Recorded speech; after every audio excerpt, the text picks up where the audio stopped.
প্রধানমন্ত্রী আজকে মন খারাপ করে বলেছেন কক্সবাজারে যে বিরোধী দল কেন বাজেটের সমালোচনা করে। প্রধানমন্ত্রীর মন খারাপ দেখে আমাদেরও মন খারাপ। আমরা চেয়েছিলাম আপনার বাজেটের প্রশংসা করতে, কিন্তু আপনি দুর্নীতির রাস্তা বন্ধ করেন নাই, লুটপাটের রাস্তা বন্ধ করেন নাই, ব্যাংক দখল বন্ধ করেন নাই। ফলে আমরা জানি না এই বাজেটের কত টাকা জনগণের উন্নয়নে ব্যয় হবে, কত টাকা আপনার দলের নেতা কর্মীর পকেটে যাবে। আপনি একটা বাজেট দিয়েছেন যার সাথে বাস্তবতার কোনো সম্পর্ক নাই। জনগণকে স্বপ্ন দেখাচ্ছেন, যেই স্বপ্ন পূরণ করতে আপনি চূড়ান্তভাবে ব্যর্থ হবেন। একটা বাজেট দিয়েছেন যেই বাজেটকে বাস্তবায়ন করতে হলে আপনাকে কয়েক লক্ষ কোটি টাকা ঋণ নিতে হবে বিভিন্ন দেশ থেকে। ফলে এই বাজেটের সমালোচনা, যৌক্তিক সমালোচনা বিরোধী দল হিসেবে আমাদেরকে করতেই হবে। আমরা খুব স্পষ্টভাবেই বলেছিলাম যে দেশে সুশাসন, স্বচ্ছতা, সংস্কার বাস্তবায়ন না হলে দুর্নীতি বন্ধ হবে না, চাঁদাবাজি, লুটপাট বন্ধ হবে না। আজকে হারে হারে বাংলাদেশের জনগণ সেটা দেখতে পাচ্ছে। ব্যাংক দখল শুরু হয়ে গিয়েছে। ইসলামী ব্যাংকে নতুন করে আবার এস আলমের হাতে তুলে দেওয়ার বন্দোবস্ত করছে।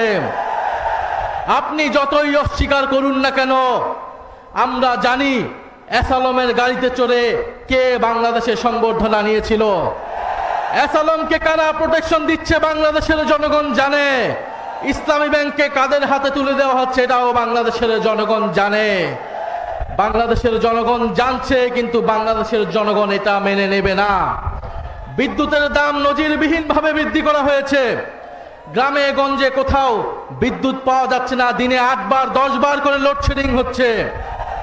বিদ্যুতের দাম এই সরকারকে বাড়াতে হবেই, কারণ এই সরকার আওয়ামী লীগের সরকারের করা অসম চুক্তিগুলো এখনো বহাল রেখেছে। আপনি আদানির চুক্তি আপনাকে বাতিল করতেই হবে, না হলে আপনি বিদ্যুতের দাম কোনোদিনই বাংলাদেশে কমাতে পারবেন না। ফলে আপনি আদানির চুক্তি বহাল রাখবেন, আপনি ইসলামী ব্যাংকে নতুন করে ইসলামের হাতে তুলে দিবেন, আপনি দুর্নীতি, চাঁদাবাজি বন্ধ করার জন্য কোনো ধরনের সংস্কার করবেন না, আর আপনার বাজেটকে বিরোধী দল প্রশংসা করবে, এটা বিরোধী দল থেকে অনেক বেশি প্রত্যাশা করা হয়ে যাচ্ছে। ফলে সরকারের কাছে আমরা বলবো যে বাজেট দিয়েছেন, এই বাজেট বাংলাদেশের জনগণের কোনো ধরনের অর্থনৈতিক পরিবর্তন করতে পারবে না। বাংলাদেশের উন্নয়ন করতে হলে আগে আপনাকে গণভোটের গণরায় অনুযায়ী সংস্কার করতে হবে। পুলিশ সংস্কার করতে হবে, দুদক সংস্কার করতে হবে, বিচার বিভাগ সংস্কার করতে হবে। গতকালকে এই খবর দেখলাম যেই আপনাদের চট্টগ্রামে বাংলাদেশের ক্রিকেট টিমের একজন ক্রিকেটারকে পুলিশ তুলে নিয়ে এসেছে, ডিবি তুলে এনে নির্যাতন করে এসেছে, এবং স্বরাষ্ট্রমন্ত্রী আজকে কক্সবাজার গিয়ে বক্তব্য করছে। ফলে এই যে পুলিশ সংস্কার হয়নি, জনগণের উপরে আবারও জুলুম নির্যাতন নেমে এসেছে। সরকার আবারও পুরনো স্বৈরতন্ত্রের পথে হাঁটছে। সরকার যদি স্বৈরতন্ত্রের পথে হাঁটে, জনগণকেও অভ্যুত্থানের পথে হাঁটতে হবে। ফলে সংসদকে জনগণ থেকে বিচ্ছিন্ন করে ফেলা হচ্ছে। জনসংশ্লিষ্ট ইস্যুতে বিরোধী দলকে সেখানে কথা বলতে দেওয়া হচ্ছে না।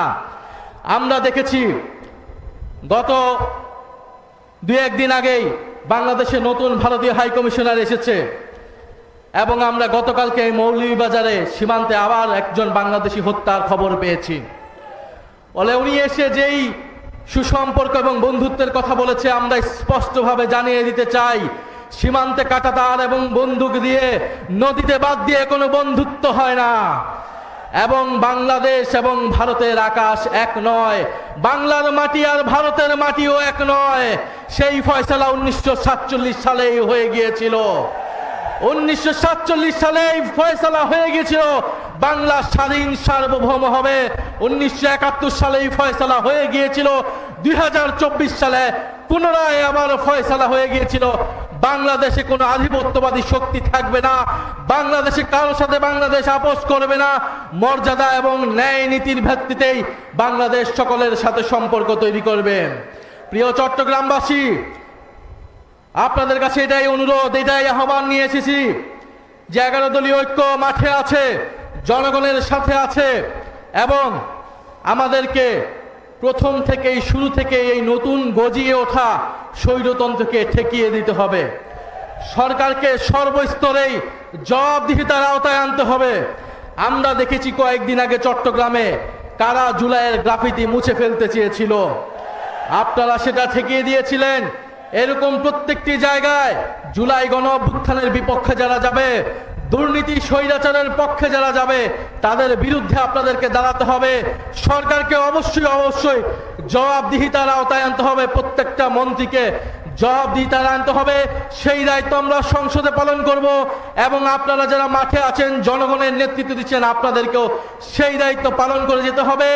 সরকারের হাতে খুব বেশি সময় নেই যদি সরকার এইভাবেই চলতে থাকে।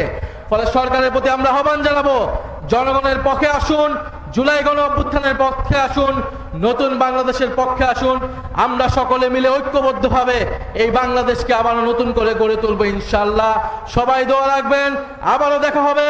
লড়াই আমাদের চলমান থাকবে, সংগ্রাম আমাদের চলমান থাকবে। আসসালামু আলাইকুম রহমতুল্লাহ।